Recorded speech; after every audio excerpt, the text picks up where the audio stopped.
Shane Jennings didn't want to knock on that fancy white gate, but his truck was running on fumes, and he had a 6-year-old who needed dinner. "Stay in the truck, Zayden," Shane said, ruffling his son's hair before stepping out onto the gravel driveway.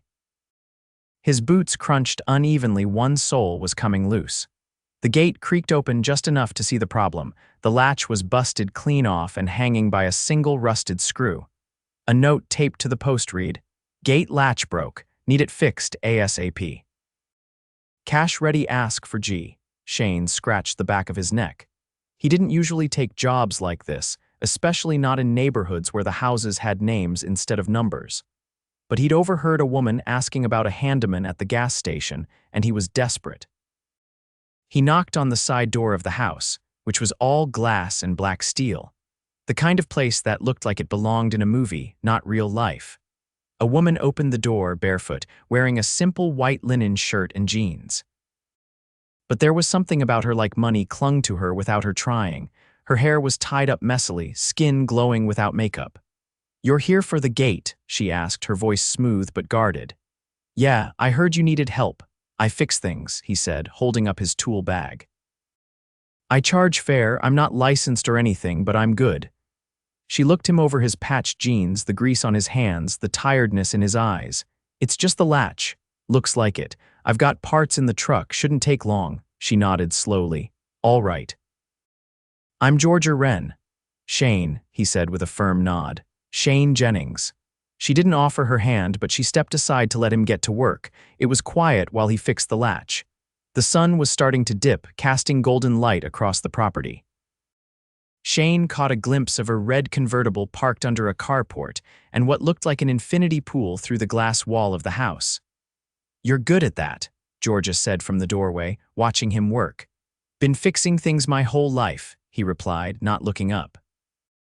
"Farm boy turned single dad turned whatever pays the bills." She blinked at that. "You have kids?" He motioned with his head toward the truck. "Zayden, he's 6, smart kid, too smart sometimes." Georgia stepped out, peering toward the truck. "You left him alone.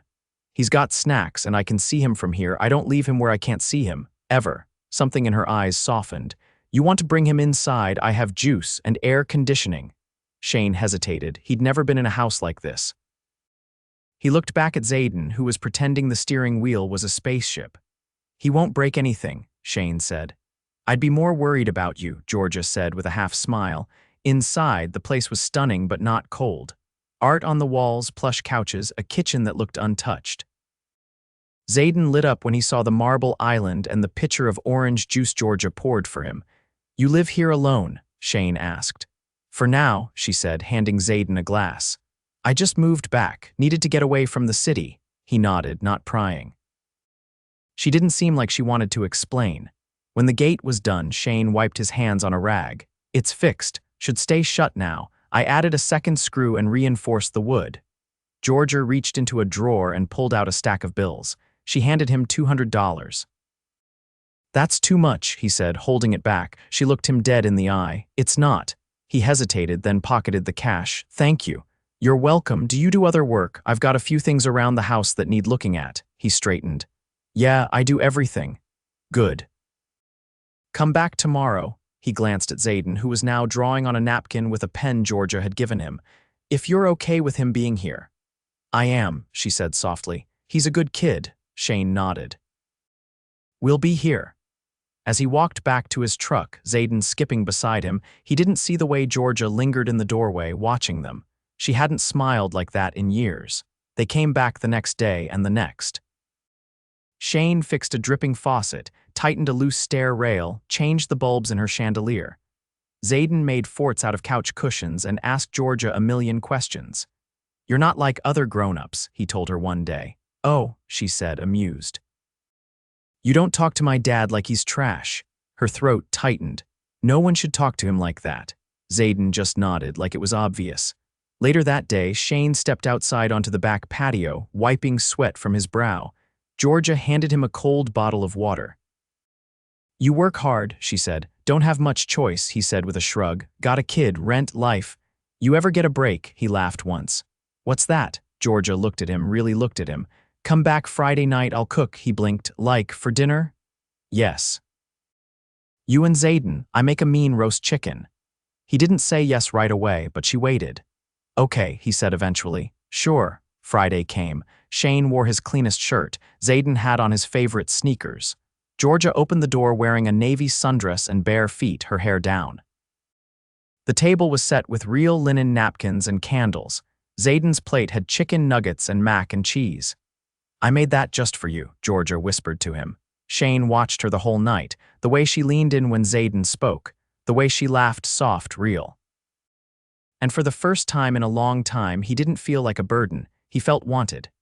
After dinner, when Zayden was asleep on the couch, Georgia walked Shane to the door. Thank you, he said, voice low. She looked up at him. For what? For treating us like we're not nothing. You're not nothing, she said simply. You're everything. He stared at her, heart thudding, and for a second he swore she was about to kiss him, but she stepped back. Good night, Shane.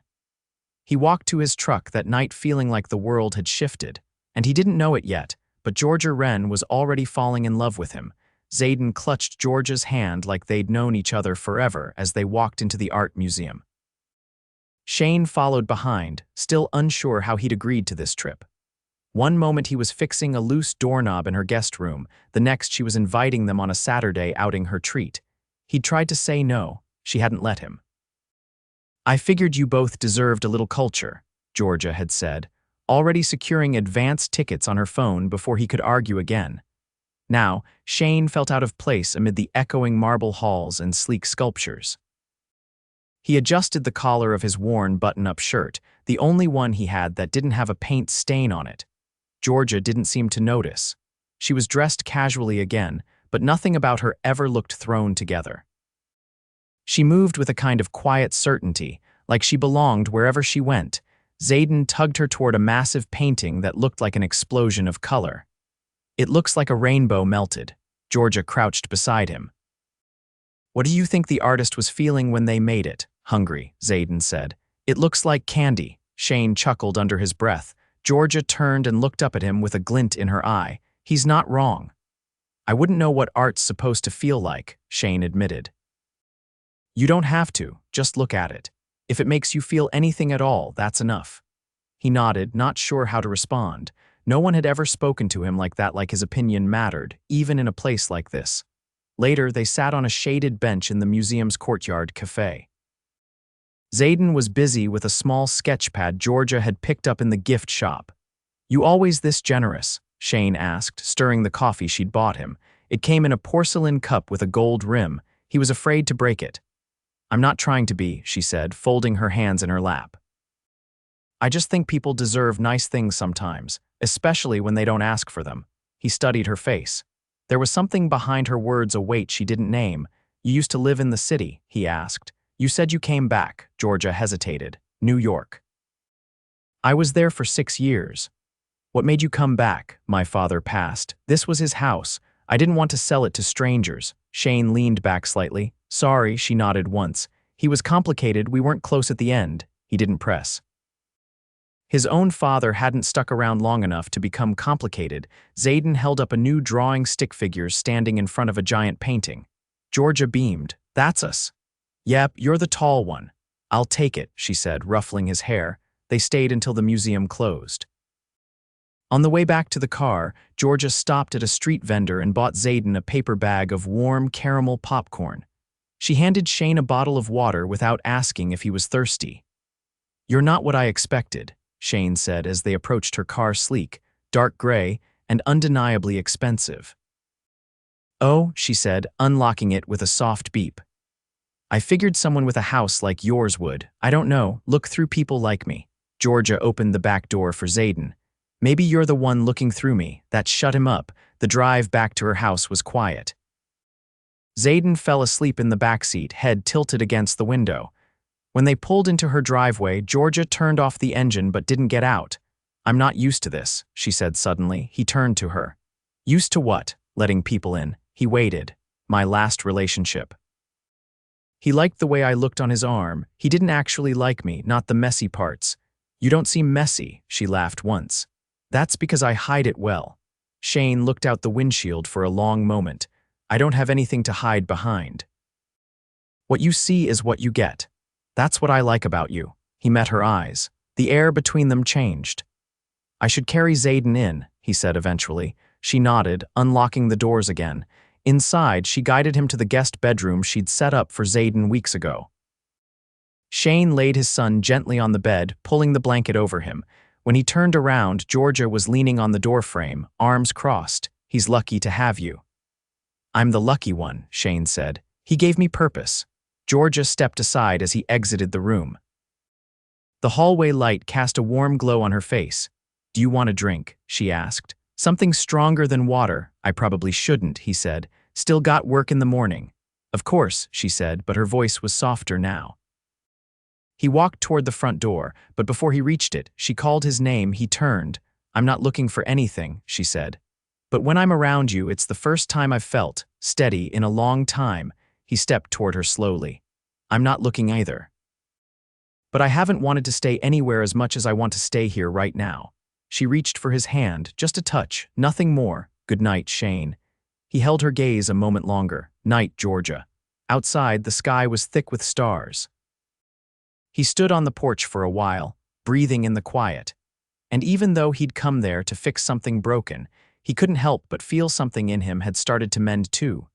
Georgia stood barefoot in the greenhouse behind her house, hands buried in the soil of a potted lemon tree. The morning sun filtered through the glass panes, casting golden light across her arms. For the first time in months, her thoughts weren't racing. They were anchored somewhere quieter, and that place had Shane Jennings' name carved into it. She didn't hear the footsteps until the door creaked open behind her. You weren't at the front, Shane said, voice low and uncertain, like he wasn't sure he should be there yet. I come out here when I can't sleep, she said without turning. Which is often. He stepped further in, glancing at the rows of herbs, citrus trees, and creeping vines. I didn't know you gardened. I don't tell many people, she said, brushing dirt from her fingers. They assume someone else does it for me. He watched her for a moment. You don't strike me as someone who lets people do her work. I didn't used to, she said, finally facing him. But for a while, I let myself be taken care of. It made me dull. I hated who I became. You're not dull, he said plainly. She looked at him, eyes steady. Neither are you, he glanced down, hands in his pockets. Didn't mean to drop by so early. Zayden's with my neighbor today. Her daughter's the only kid he'll willingly share cereal with. I'm glad you're here, she said. I was going to call you anyway. Everything all right, she hesitated, then nodded toward a wooden crate near the back of the greenhouse. I found a stack of my dad's old journals. Some of them are falling apart. I thought maybe you could help me build something to store them properly. A cabinet. Something simple. He followed her to the crate, kneeling to lift the lid. Inside were leather-bound books, most of them worn at the corners, filled with neat, slanted handwriting. I can do that, he said. You want them in here? I think so, she said. This is the only part of the house that feels like him, he nodded. I'll draw something up. She tilted her head. You sketch when I need to. Grew up building fences with my uncle. He made me draw every angle before I ever touched a nail. I'd like to see that, she said. He looked at her, something unreadable flickering in his eyes. You really want to know me, don't you? I wouldn't still be standing here if I didn't. He looked away then, toward the lemon tree. I've never had someone want to know all the parts of me. They usually want the easy ones. I don't care about easy, she said. I care about honest. His jaw tightened, but he gave a small nod. Then I'll show you. Later that afternoon, they sat on the floor in her sunroom with pencil and paper spread across the coffee table between them. Shane's hands moved with careful precision, sketching the outline of a cabinet with glass doors and brass hinges. You draw like someone who's built things his whole life, she said, watching him. My uncle always said you can't build something worth keeping if you don't picture it finished before you begin, she smiled. That sounds like a metaphor, he shrugged. Maybe, she leaned forward, tracing the paper lightly with her fingertip. You think about the future a lot. I try not to. Life doesn't usually ask for your opinion. Well, she said, eyes on his, maybe it's time you gave it one anyway. He didn't answer, but he didn't look away either. The next few days blurred into a rhythm neither of them planned. Shane came by daily, helping her clear out the old shed to use as a workspace. Georgia brought him lemonade in glass bottles and sat nearby while he measured and sawed. Zayden ran between them, covered in sawdust, dragging Georgia into games that involved dragons, pirates, and occasional sword fights with tree branches. One afternoon, as Shane adjusted the frame of the cabinet, Georgia stood watching him, arms crossed. "I have to go to a gala next weekend," she said abruptly. He glanced up. "Sounds fancy." "It is, black tie, champagne, art auctions, the whole thing." He waited. "I usually go alone, but this year people will ask questions if I show up without someone." He raised an eyebrow. "You want me to come? I want you to decide if you want to come." He wiped his hands on a rag. "I don't own a tux. I'll take care of that." He looked at her for a long moment, then nodded once. "All right, I'll do it." She smiled, a soft, private thing. "You're going to hate it, probably," he said. "But if you're there, I can't imagine I'll be looking at anyone else." The night of the gala arrived faster than expected. Georgia waited at the bottom of the stairs in a floor-length navy gown, her hair pinned in an elegant twist. She hadn't worn anything like it since her father's funeral, but tonight, it didn't feel like armor. It felt like possibility. Shane stepped into the foyer, adjusting the cuff of a tailored black jacket. The tux fit him like it was sewn for his body. His hair was neatly combed, his face freshly shaved. He looked like he belonged in a magazine except for the way he kept tugging at the collar like he couldn't breathe. "You clean up well," she said, her voice teasing. "Still feels like a costume," he muttered. She stepped closer, adjusting his bow tie gently. "Then we'll pretend together." The gala was held in an art gallery downtown, the crowd glittering under crystal chandeliers. Georgia moved through them with practiced ease, smiling politely, offering brief answers when asked about her return. Shane stayed close, quiet but alert, eyes scanning every room like he was still expecting someone to tell him he didn't belong. They stood near a sculpture installation when a man in a navy velvet blazer approached. He was older, polished, and smirking like he owned the space. "Georgia Wren," the man drawled. "I was beginning to think you'd disappeared for good." "Hello, Malcolm," she said coolly. "And who's this?" Malcolm asked, eyes sliding to Shane. "This is Shane Jennings," she said simply. "He's my guest tonight." Malcolm extended a hand. "And what is it you do, Mr. Jennings?" Shane took the hand but didn't smile. "I build things." Malcolm laughed like it was a joke. "Ah, a man of action, refreshing." Georgia's spine straightened. "More than I can say for most men in this room." Malcolm's smile faltered. "Touché." As he walked away, Shane leaned closer. "You didn't have to defend me." "I wasn't defending you," she said. "I was stating the truth." Later, they stood on the rooftop terrace, the city skyline blazing around them. "You all right?" she asked. He exhaled. "I don't fit in here." "You fit next to me," she said quietly. He turned toward her then, something raw in his eyes. "You scare me." "Why?" "Because if I let you matter and you leave like everyone else, I won't know how to put myself back together." She stepped closer, placing a hand on his chest. "Then don't let me go." He didn't answer. But he kissed her slow, certain, and aching with everything he hadn't said. And as the city roared around them, Georgia knew. She wasn't falling in love with Shane Jennings. She already had. The cabinet was finished. Shane stood in the greenhouse, running his hand over the smooth oak surface one last time before stepping back. The glass doors gleamed in the morning light, brass handles catching the sun as if proud of their place. Inside, Georgia's father's journals now sat in perfect order, no longer crammed into a crate as if finally allowed to breathe. She hadn't seen it yet. He heard the sliding door open behind him, soft footsteps across the wooden floor.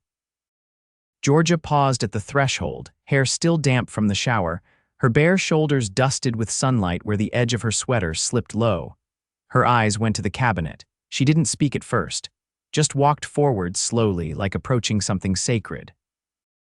"You made this by hand?" she asked, voice barely above a whisper. He nodded. "No screws showing, peg joints. It'll last longer than either of us." She opened one of the doors, fingertips tracing the edge of the shelf. "It's beautiful." He tucked his hands into his pockets. Felt right, putting his words somewhere solid. Georgia turned to him then. "You didn't have to go this far." "I didn't do it for him." Her breath caught just slightly. "Why did you?" "Because you asked me to," he said. "And because I wanted to build something that mattered to you." She stared at him, eyes glossy, but didn't blink. You do. The words hung there, heavy and real. Shane stepped closer. I meant what I said on that rooftop. I didn't expect any of this, Georgia. I came here to fix a gate. Not lose my footing every time you look at me. She touched his chest gently now, not like she was trying to spark anything, but like she was grounding herself. I don't want this to be something temporary, she said. Not something that fades when the newness wears off. It won't, he said simply. But you've got a whole life, she said, stepping back just enough to look him in the eye. Your work, Zayden, the house you rent, the school he goes to, you've got roots. He studied her. And you've got wings. She gave a sad little laugh. That's the problem, isn't it? No, he said. It's the answer. He reached into his back pocket and pulled out a folded envelope. I wasn't sure when to show you this. She opened it carefully. Inside was a letter of acceptance from a local contractors guild, one that offered licensing, health insurance, and stable pay. At the bottom was Shane's name in bold print. You applied, she said. He nodded. I've been doing side jobs since I was 16. Never thought I needed a title. But you made me think about permanence, about building something that lasts. Her hands trembled slightly. What about Zayden? I talked to the school last week. They're willing to hold his spot if we move to the district near here. There's an opening at a charter school down the road from your place, one with a robotics program he's obsessed with. It's all he's talked about since you gave him that science kit. She blinked, stunned. You'd move here. For real? I'm not chasing money, he said. I'd be chasing something that feels like home. Her lips parted, but no words came out. He stepped closer again. You don't have to say anything now. Just know that I'm not afraid of this. Not of you. Not of the life we could have. She looked up at him, voice shaking. I think I've been waiting for someone like you since before I even knew what I was missing. Her phone buzzed on the table behind her. She ignored it. He touched her chin gently, tilting her face toward his. You still scared? Yes, she whispered. But I think that's how I know it's real. Before he could answer, Zayden's voice echoed from the hallway. Dad, Georgia. The lady on the phone says she's from the news. They turned quickly. Georgia frowned, walking toward the living room where Zayden held the cordless phone with both hands, eyes wide. She said she's calling about the gala, he said. And your dress. And the mystery man, that's you, right, Dad? Georgia took the phone, her face unreadable. Hi. This is Georgia Wren. She was quiet for several moments, then finally said, Yes, that's my partner. No, we're not making a statement, thank you. She hung up, turning slowly toward Shane. You're in the papers, she said, stunned. They're calling you the blue-collar mystery date who stole the heiress's heart. He blinked. Wait, what? I didn't think anyone would care, she muttered. But apparently we're a refreshing scandal, Zayden beamed. You're famous, Dad, Shane groaned. I don't want to be famous, Georgia laughed, the sound bright and breathless. You're going to have to get used to a little attention. He crossed his arms. As long as they spell my name right. She stepped into him then, wrapping her arms around his waist. I don't care what the world thinks. I care that you're here. He kissed the top of her head. I'm not going anywhere. A week later, they stood on the back patio, the sun dipping low over the trees. Zayden was chasing fireflies with a jar and a determined look on his face. Georgia leaned against Shane's side. This feels like more than just a beginning. It is, he said.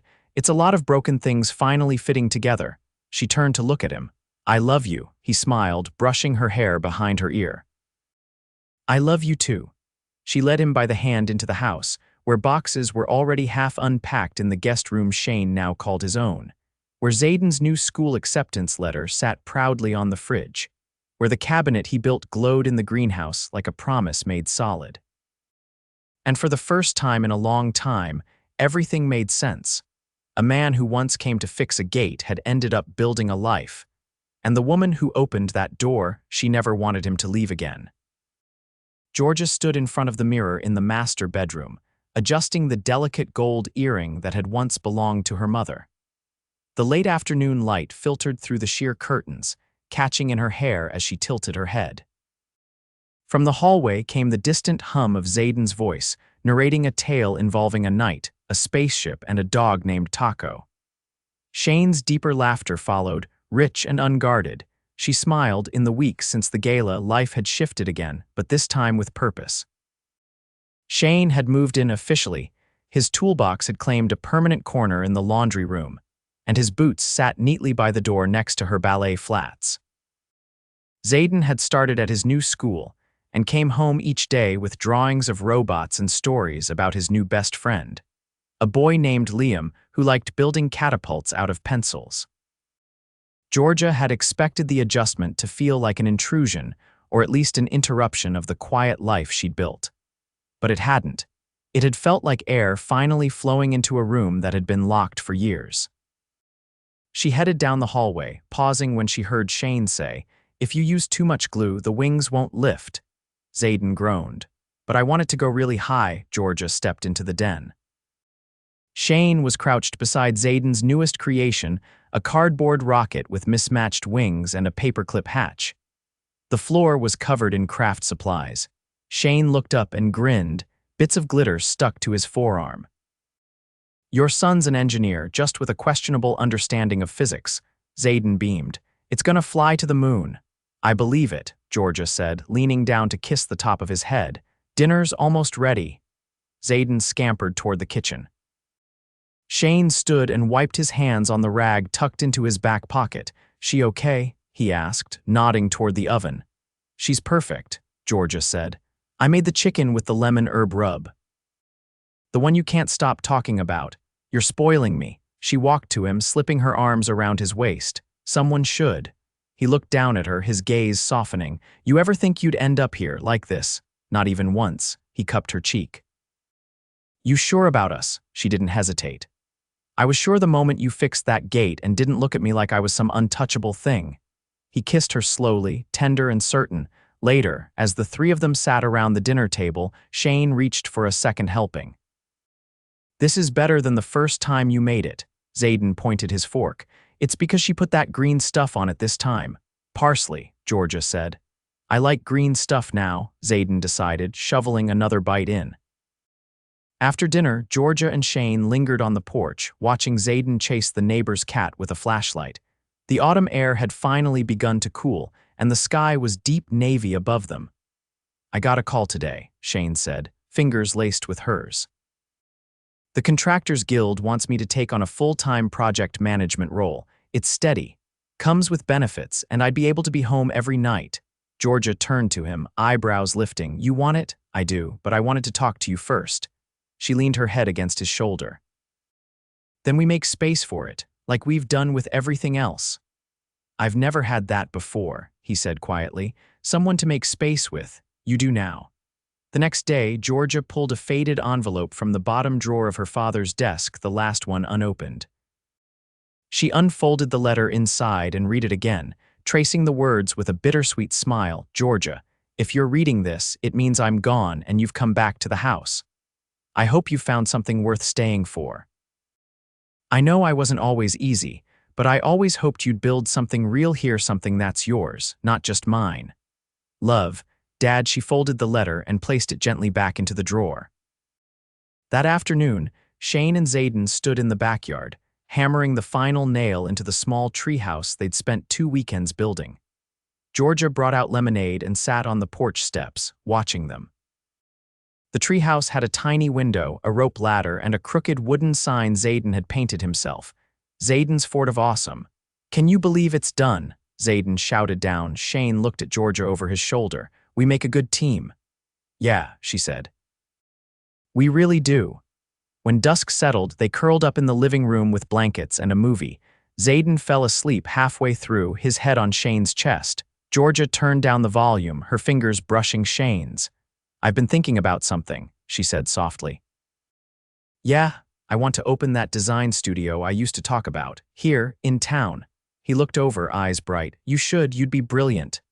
I want it to be more than just design. I want to teach, give people the chance to build something of their own. Like you did for me." He kissed her temple.